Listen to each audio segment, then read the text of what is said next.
Chapter 8. Snow White bit back the sob that threatened to escape her throat. She didn't want to leave. She had nowhere to go. But she couldn't stay and risk putting these kind strangers in danger. She raced down the stairs and moved through the small cottage, heading for the door. She had to get out of there, put as much distance as she could between herself and the castle. Hearing the thuds of 7 pairs of feet on the stairs behind her, she picked up her pace. She was just at the door when one of them spoke. "Wait," the one with the spectacles and gray beard said. "Where are you going?" "As far away from the castle as possible," Snow White paused, unsure how honest to be. Clearly, these 7 creatures, for that was what they had to be, some sort of magical beings that lived in the forest, knew the queen was dangerous. Deciding it wouldn't hurt to tell them, she swallowed. "The truth is that the queen tried to kill me, and now I can't go back." There was a silence as her words sunk in. The 7 glanced at one another. For a long moment, no one spoke. But then, to her surprise, the others began to shake their heads. The one with glasses, who looked a bit like a teacher, asked gently, "She really tried to kill you?" Snow White's eyes filled with tears as she nodded. For the first time since the huntsman had pulled his knife in the orchard, the reality of her situation slammed into her. She had lost her father and mother. Life in the castle had been awful since then, but it had been her home, and it wasn't anymore. She was alone and unloved. "Well, that's terrible," the grumpy one said. Snow White wiped away a tear. "It's also exactly why you have to leave." She didn't blame him. She was a liability. But she's so sweet and nice, the one with the permanent blush stammered. "And dangerous," the grumpy one protested. "But nice dangerous," said the one with what looked like a permanent smile on his face. "Dangerous is dangerous," the gruff one said. "It's the queen who's dangerous," Snow White said, looking around at the others. She saw that they were gazing at her with kindness, and their warmth had given her the strength to speak up. But as quickly as the wave of conviction washed over her, it drew back. Her hand went to her throat, and she ran her fingers over the words etched on the back of her locket. She tried to gain confidence from the words, but instead she felt only happiness.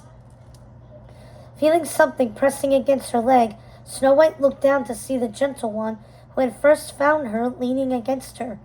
He didn't speak, but his kindness made her feel momentarily better. Still, she knew she had to go. Once more, she turned to the door, only to be stopped by the voice of the one who appeared to be the oldest. "You should stay here until you figure out where you're going to go," he said. Around him, the others were nodding. Snow White cocked her head. She hadn't heard any such discussion. "What?" the grumpy one shouted, saying out loud what Snow White was thinking. The happy one nodded and said with a smile, "I think that's a wonderful idea. Now hold on. A human shows up in this cottage for the first time in 275 years, and you ask her to stay?" the loud one said. Snow White's eyes widened. She had assumed they were magical, but... Did he say 275 years? The oldest nodded. 274 to be precise. We're as old as the trees. A smile began to tug at Snow White's lips. My parents always said this forest was a magical place. She had loved hearing her mother's stories of the creatures that lived beyond the castle, how they lived in peace with the forest, how they were as different and wondrous as the plants that filled their garden. And now here she was, among them. The grumpy one did not seem as thrilled. "I've always said that humans cause nothing but trouble." Snow White looked at him. His frown was so intense, his whole face seemed to drop. She wanted to reassure him that she was no trouble at all, but she realized she couldn't go on talking to them without knowing what to call them. "I'm sorry," she said, "but I don't know your name." Jumping in, the one with the glasses waved to the others, happy to act as the host. "Allow me to introduce, in alphabetical order, Bashful, Dopey, Grumpy, Snow White bit the inside of her cheek. She had figured as much. Happy, Sleepy, and Sneezy. And I'm Doc. Snow White smiled at each of them. Their names clearly matched their personalities. It was quite original, just like them. You said we were doing reverse alphabetical order this time, Sneezy said. His nose looked red, and his eyes were watery. Bashful blushed as he answered. That was last time. In the short time she had known them, Snow White assumed that the group members were like brothers, quick to banter or tease. To stop a squabble between the two, she took a breath and said, So in reverse order, Sneezy, Sleepy, Happy, Grumpy, Dopey, Doc, Bashful. The names came out in a rush. Their mouths dropped open. How did she do that? Bashful said at the same time Doc said, Well, I'll be. Snow White shook her head but smiled. My father taught me it's important to remember a name, she explained. It was funny. She had spoken of her father more in her brief time in the cottage than she had in all her years of living with the Queen. It was nice to remember the good things he had done, the lessons he had taught her before he had disappeared. Shaking off the negative thought, she focused on these strangers. They had been there for so long, she had to wonder, what exactly are you doing out here in the forest? The seven of them glanced at one another as though unsure how to answer. She supposed that because they had been there for such a long time, explaining themselves might not be something they did often, or at all. Finally, Doc spoke up. Well, it's our job to mind the mines. You'd be amazed at what you can find, Bashful said. Sneezy sneezed, sparkling rocks of every kind. Subconsciously, Snow White realized they were making a sort of song from their answers. It was clear from the way they finished each other's sentences and riffed off each other's lines that they had been together a long time. Happy went on, a place where magic still abides. Not for long if she resides, Grumpy snapped. Sleepy yawned. Look at the time. He drifted off to sleep, right where he was standing. Sleepy was right. It was getting late.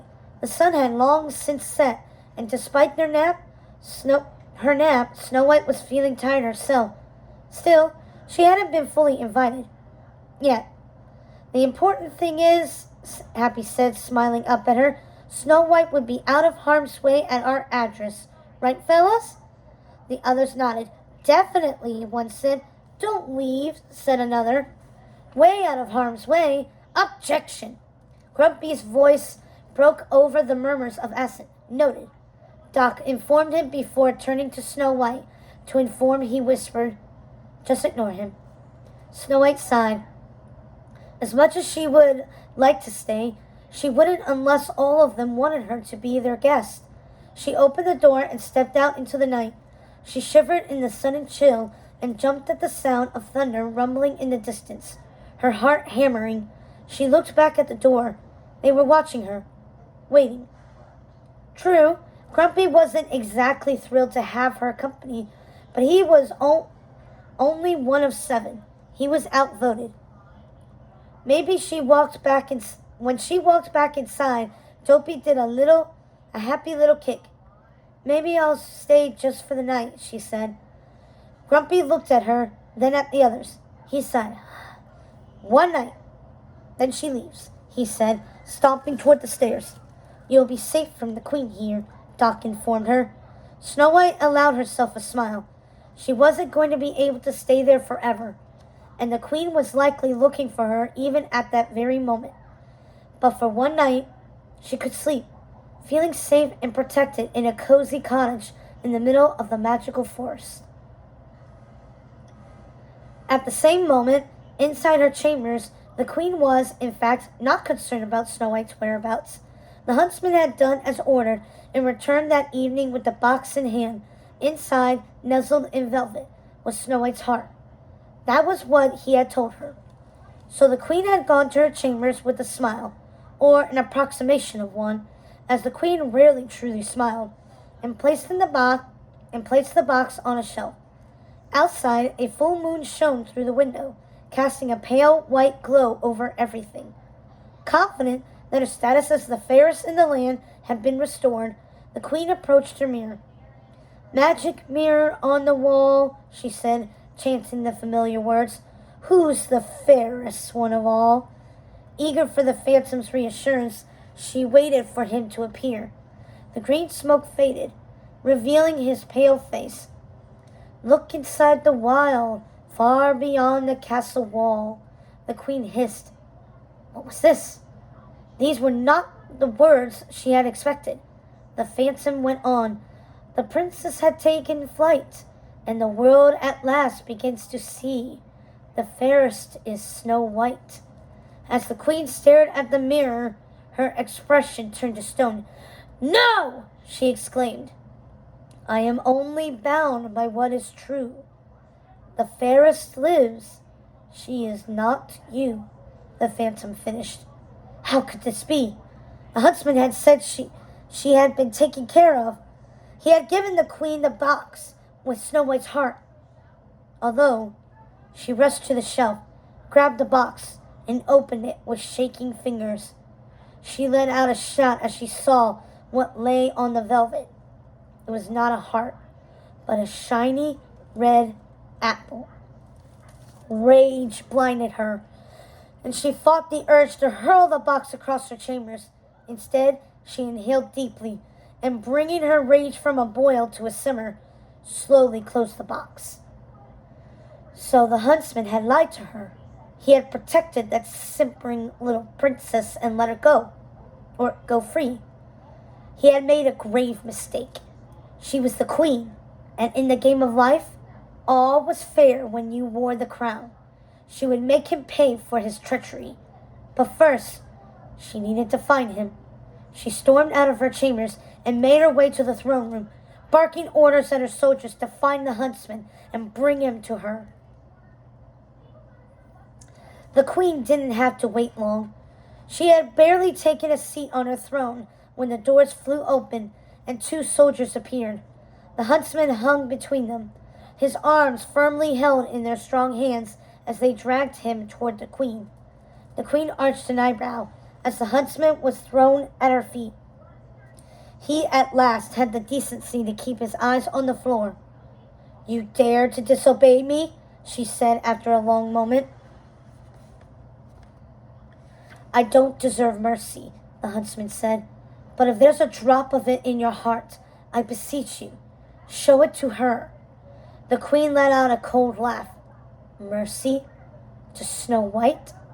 Did the huntsman truly believe she needed or cared for his advice? She had learned over the years exactly where nice got you. To the bottom of the pile. Nice girls let others walk all over them, and she had no intention of being walked on.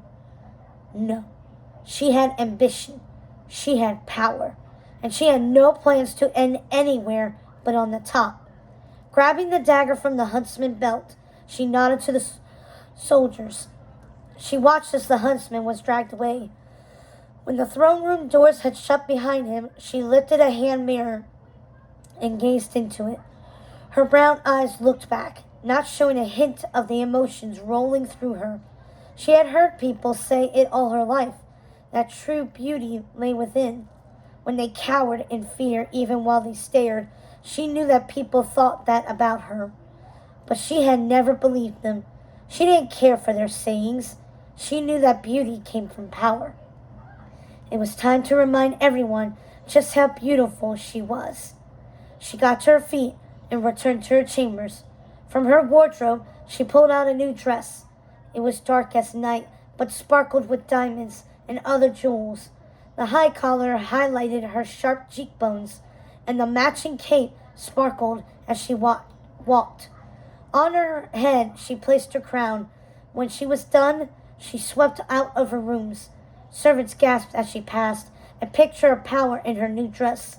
As she made her way down the grand staircase and into the entry of the castle, she called to her handmaids, soldiers, and servants to gather.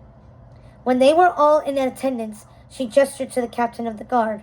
He stepped forward and kneeled in front of her. "I am in need of a new lieutenant," she said. "Are you my man?" The guard didn't dare hesitate. The look in the queen's eyes made it clear there was only one answer. He bowed. Snow White is a traitor to her kingdom, the queen said. She was done pretending to care for that sniveling little thing. Snow White had caused far too much trouble already. Search the forest, and don't come back without her. With the queen's orders given, the captain of the guard hurried off, and the rest of the soldiers followed. The queen smiled. It was only a matter of time before Snow White would be out of her hair once and for all.